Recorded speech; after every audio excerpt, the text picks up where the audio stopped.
So the final alumnus speaker for the afternoon is Aoife Hurley. So Aoife's background is in applied building repair and conservation, and she finished her dissertation just last year, so she's a graduate for 2014. She's now working as a conservation architect in Dublin. Thank you very much. Okay, so my name is Aoife Hurley. I work for the Office of Public Works in Dublin and Ireland. I'm a conservation architect. So my training is I studied architecture in Dublin, and then I went on to do a postgraduate diploma in applied building repair and conservation at Trinity College in Dublin. Then what brought me to UCL and the Centre for Sustainable Heritage in 2010. I went to Rome and studied with ICCROM for 2 months with their Conservation of the Built Heritage course. I took part in that. And an alumnus from Sustainable Heritage, Giovanni Riccardi, gave a presentation about culture as the fourth pillar of sustainability. And I was kind of immediately hooked after that, and I spoke to him afterwards and told him about the course, and I applied almost immediately. So that's how I ended up doing it. I'm going to talk the gist of the presentation is about the coursework I did during the course, and it's relevant to my current work. So I'm going to talk about my dissertation and other projects. So the Office of Public Works, just briefly where I work, it was established in 1831. It's a multi-location and multidisciplinary organisation based in Dublin and in County Meath. We have everyone from architects, conservation architects, engineers, project managers. We have direct labour, stonemasons, plasterers, so it's a very broad range of people that we work with in there, which is great. But we don't have conservators, which is one area that we're missing. And then there's 3 main business areas: flood risk management, estate portfolio management, and heritage services. The OPW is the largest property developer in Ireland, basically, and we come under the aegis of the Department of Finance, and all of our funding comes from central government. So my job is basically, I've been working there for nearly 11 years. I'm a conservation architect, and I work as a project architect and a conservation architect, from everything from maintenance to major capital works. The last project I did was a major refurbishment of the Irish Museum of Modern Art, which is within a protected structure of the Royal Hospital Kilmainham. So the first bit, of course, we're going to talk about very briefly is Malta, and the study we did at Fort St. Helens Museum, the location study.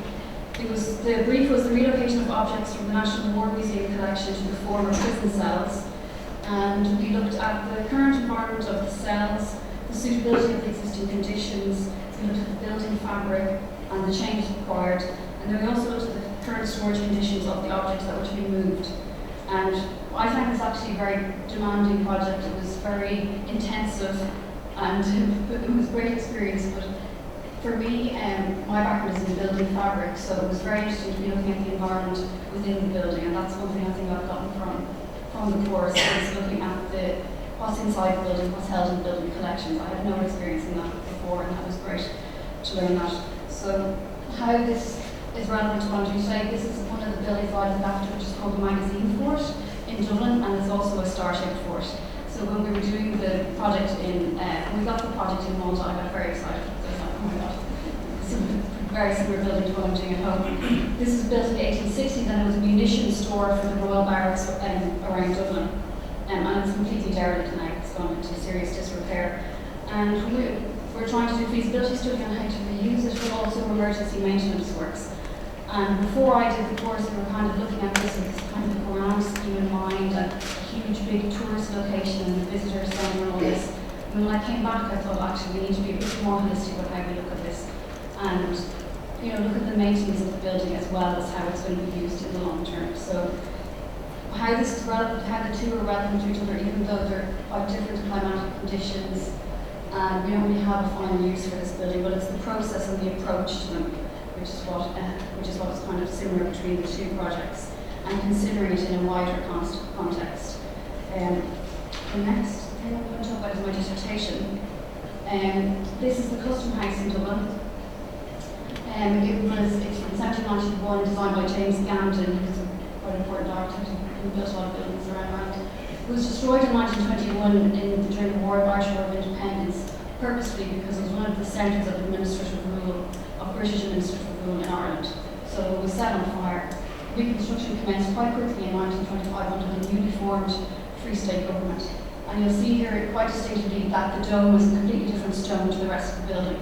And the dome was built out of an Irish Ardbracken limestone, and there was a particular decision made to use an Irish stone as opposed to a Portland stone. And for me, that kind of set off the whole dissertation in my mind, that one decision, you know, it made such a difference to the look of the building. You know, and there was kind of a complete U-turn as well in the government's approach to destroying a building and then reconstructing it. So then the title of my dissertation is a bit of a mouthful, but it's the role of national identity and politics in the reconstruction of colonial heritage within a post-colonial context. And these are some images of the Custom House while it was burning and when the dome had been taken down. I basically did the course part-time, and it took me 4 years because of various work and having a baby and different things happened to me over those 4 years. So my literature review turned into this mammoth kind of project that really killed me. And it took over my brain for a very long time. But I kind of tried to divide it into Ireland and then the rest of the world, looking at the various issues. I came up with a list of search terms based on my research question, and then this kind of led to the emergence of these 5 kind of questions. You know, what is colonial heritage? It's buildings introduced by foreign power to exert administrative, legal and religious control over a country. ICCROM call it kind of a euphemism, shared heritage. And you know, they talk about it as, you know, that there's all these very different aspects to it. They respond to a local context, but they also can create a difficulty with the country's relationship with their past. Which brings you to the ownership of a post-colonial heritage and the question of whose heritage. And that for me was kind of at the centre of really everything I learned in the course, is what are we conserving and who are we conserving for? And that really came out when I was doing this literature review, because there's been such dissonance, especially in pluralised post-colonial societies, and the use and reuse of these buildings can really attribute to nation building, which brings me to the national identity and memory aspect of it. So the buildings can be used to influence memory through their selection and their representation, and sometimes they're used to show a more acceptable version of the past. There's common kind of ways of dealing with post-colonial heritage that I described. There's renaming, ignoring, neglect, destruction, removal, appropriation, reuse, and reconstruction language was quite important to my dissertation topic. Reconstruction it can restate history, and newly formed nations then can end up with issues with authenticity and conjecture. I think this is why I've shown colonial Williamsburg here, which had a lot of those problems.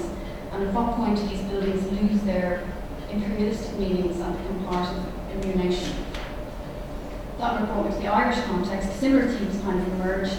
Dublin was known as the second city of the empire. There was a huge building boom in the 18th century of beautiful civic buildings, but independence brought violence, and you can see this picture of what was called Sackville Street, it's now O'Connell Street, completely destroyed. So reconstruction became very important to the new government alongside dealing with socio-economic issues. And at the same time, the nationalistic rhetoric was using archaeological symbols to get their message across and to communicate a new idea of memory and of nation. The reconstruction that took place in Dublin was kind of conflicted between attitudes towards the big house, which would have been the traditional home of the landed gentry, which were destroyed, and Georgian Dublin, which was kind of treated very badly and subjected to dereliction all the way through the 1970s until the 1980s. Versus, there was that approach versus the buildings that we actually required for a new government's administration and accommodation.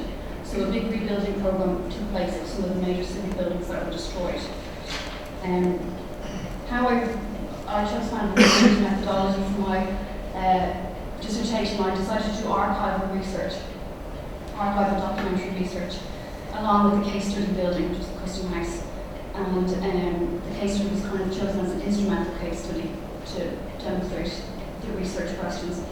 The archival research, I looked at unpublished state papers, published parliamentary debates, historic newspaper archives, 1920s building journals, and as I say here, to move away from present-centred case studies and have a look at, figure out how we work looking at the past and looking through archives.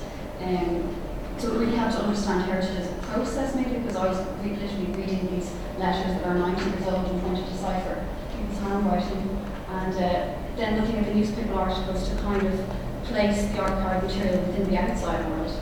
And but the issue with this is that the archive material is produced by government, so it's essentially quite biased. And I kind of thought, oh my God, I've actually just taken a completely colonial approach to my whole dissertation by doing this. Then the research and case study findings were actually, for me, it was kind of disappointing. I thought I was going to find some nugget in there that was like, this is why we reconstructed this building, and this is this really important nationalistic reason why we did it. But I didn't find that one piece, but I did kind of, I found a difference in, on one side, say the architects were more interested in the historical and architectural importance of the building and imploring government to rebuild it after it was destroyed. But then there was the civil servants who were very concerned with financial compensation for the building, and how were they going to fit all the civil servants, where were they going to go and provide a new accommodation. And the reconstruction of it took a very piecemeal approach because of the funding problems. And then there was the transfer from the Treasury over to a new Department of Finance and all the difficulties with that. But then the use of Irish material, which is kind of what generated the whole dissertation, was quite interesting, and there was a bit, I found a good bit about that and about the approach to using stone that only came from Ireland. So again, this was because I didn't find maybe exactly what I was looking for. It was more about the process for me than the end result. And the reconstruction, I found, then kind of reflected a commitment to building a new nation with befitting public buildings. They wanted to reuse these beautiful public buildings, but to efficiently house government at the same time. So it's kind of a grandiose nationalistic sentiment along a kind of practical bureaucratic sentiment. So in terms of my current work, this is the forecourt in Dublin, and it was shelled in 1922 during the Irish Civil War, just after the War of Independence, and it was destroyed by fire. The Portland stone columns of the dome were completely shattered, but the capitals weren't as badly damaged. And instead of, they replaced the columns, but the capitals, they just turned them around. So the bit at the back, this is turned around to the front, so the front of the capital is in fairly good condition, but the back is the burnt capital of the original burning fire. And then recently, in the last 4 years or so, huge bits have been falling off. So it's quite interesting because it's kind of we're dealing with problems from a similar time scale, from similar issues as what happened to the Custom House. So we started to firstly look at research to try and find out, and this kind of relates to my dissertation as well, to find out what works were carried out in the 1920s. And we went through the archives and our own files and the Irish Architectural Archive files to find out what repairs were carried out in the 1920s. And we found out that there was further repairs done in the 1940s and the 1950s, and there was issues with a lot of these techniques and different types of mortars that were used. You can see this guy here in his hard hat of the day. There was an issue with the band at the bottom of the dome had expanded, and they took it out and they replaced it with metal, but then they didn't give it enough cover with concrete, so that's caused us a lot of issues, and we think that's why the capitals of the columns have been cracking and breaking off. So this was very interesting because it kind of reflected what I'd just been looking at and happened around the same time I was doing my dissertation. And this is a picture then of the restoration of the dome in the 1920s, the scaffolding that went up then, and we've just put up a very specialised scaffolding all around the dome, which has been completed in the last couple of weeks, so that we can get full access up there for the next, say, 2 years to analyse the problems and to come up with repair solutions. But at the same time, and this is kind of going towards the talk about interdisciplinary solutions to things, we've involved Trinity College Dublin and the Dublin Institute of Technology as a project that we're doing, and there's PhD students who are actually looking at it now. From Trinity College Dublin, there's a girl who's looking at appropriate mortar repairs for Portland stone, and she's going to analyse all the historic mortar repairs that were there and try and come up with an appropriate repair that will match as much in physical qualities and mechanical qualities the existing Portland stone. And the Dublin Institute of Technology are looking at their surveying ability and using photometric survey to try and map the old repairs. So that's quite interesting in terms of just working, kind of moving outside your own organisation and working with other people. It makes the project more interesting, it makes us kind of think differently about it. The next, so this is the end of it now. Actually, all of this is kind of happening in Ireland at the moment in a very politically kind of sensitive time, because it's a decade of commemorations from World War I commemorations all the way through to 1916 Rising commemorations, which are happening next year. And my dissertation was kind of set within that.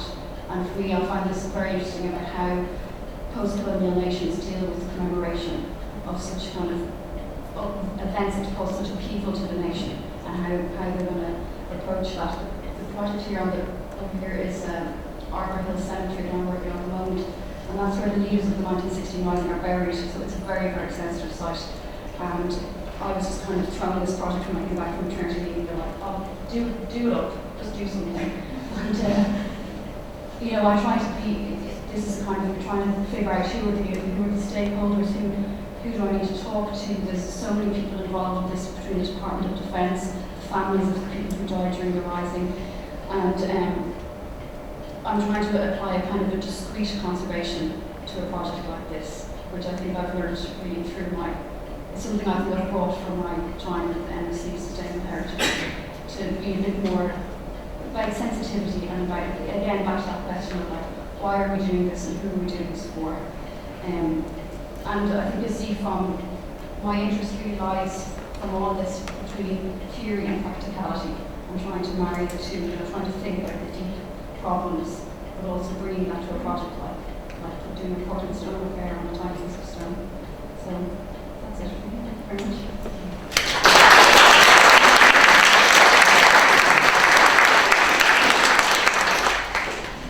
Okay, do you have any questions? Yes, Tanya? Just wondered if you could think about preparing the Portland stone. Is there not a standard way in which Portland stone? I was just wondering, you talk about finding different ways to repair the Portland stone. Is there not a standard methodology which has been tried and tested to repair Portland stone? No, because this is about, you could repair, because the areas of repair are very small, so we can't do kind of indent repairs, and we can't get another piece of stone and use stainless steel dies or whatever it's about mortar repairs. So it's about, kind of plastic repairs. So it's trying to find an appropriate mortar.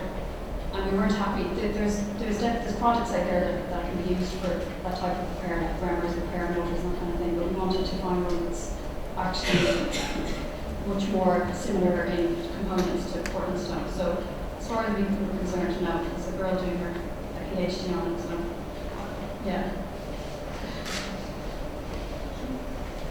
Any other questions? Oh, yes, Tessa.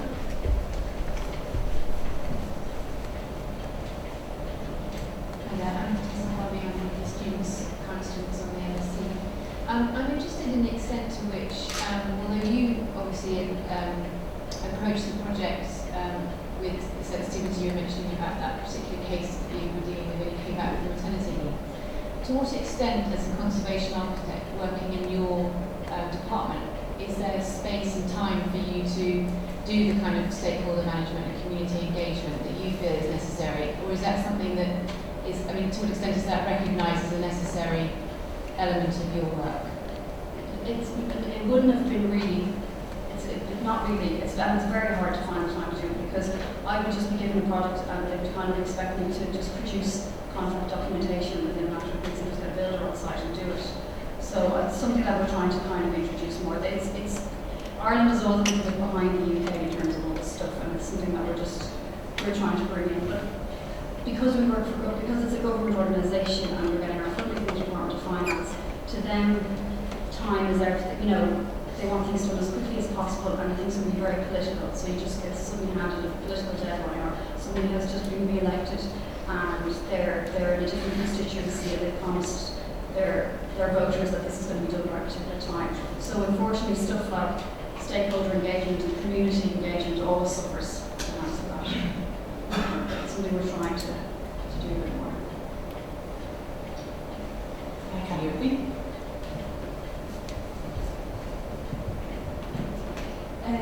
Do you think of the way forward, given the strict constraints that you have from the collaborate with, let's say, non-government organizations Yes. or other organizations which are doing this community work? Yeah, I think that's a great idea. Is this happening? Are you aware of it? It's not happening as much with us. There is an organisation, another government organisation called Heritage Council in Ireland, and they do a lot more of this. They can be better than us do because we're essentially a property organisation, even though we have to maintain and look after so many historic buildings. And as you can imagine, there's always, if they're a government organisation, there's also going to be a lot of rivalry and jealousy between them and us, and then also between the Department of Arts and Heritage. But so they might be doing that a bit more than we would, but it's something that needs to come on. Yeah.